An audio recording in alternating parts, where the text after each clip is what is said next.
So originally I was hearing these metallic sounds and I was worried that I had something stuck somewhere in my toilet, but I was hoping it was something wrong with my fill valve. So I investigated it. And when I was checking out the fill valve, I noticed there was like water kind of coming out of the top where it shouldn't be.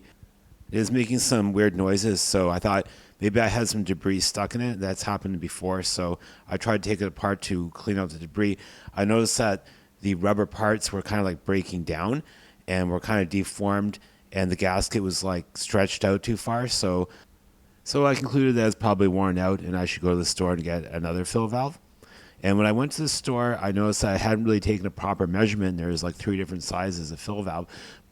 But I've seen these other more modern fill valves, and what's good about these ones here is you twist the shaft to sort of make them longer, and then you can make them whatever length you want.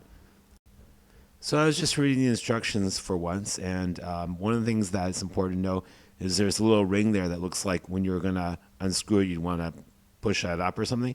But the instructions say not to do anything, and you can, to my knowledge, you just extend it by just carefully, rotating the shaft, and it makes it longer.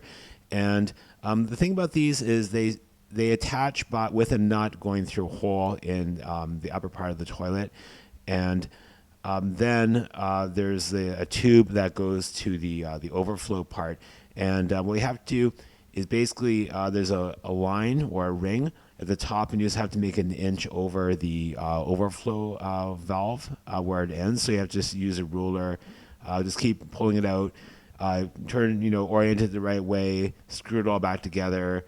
Then you have to make an adjustment just to get the fill line exactly correct. You definitely want to turn off your water and then try to drain as much out of it as possible after you've turned it off. So this is the site where the new shaft would go. The first shaft was removed, and again, you want to get all the water out of there. And in this case, it was going into like a little bucket underneath that, so all the extra water was going down there. So this is the old fill valve that had been removed at that point, and this is the old one with the big ball thing at the end. So the new one has a ball thing that comes up the shaft as it fills up, and then it makes a switch move. So this is what it looks like with everything installed, and you just have to watch out for how you put that hose into the overflow tube there, that it's squirting into it and not beside it. Also, this particular kit came with a flapper. The one I have is still goods, but I'll use the one in that kit eventually, hopefully.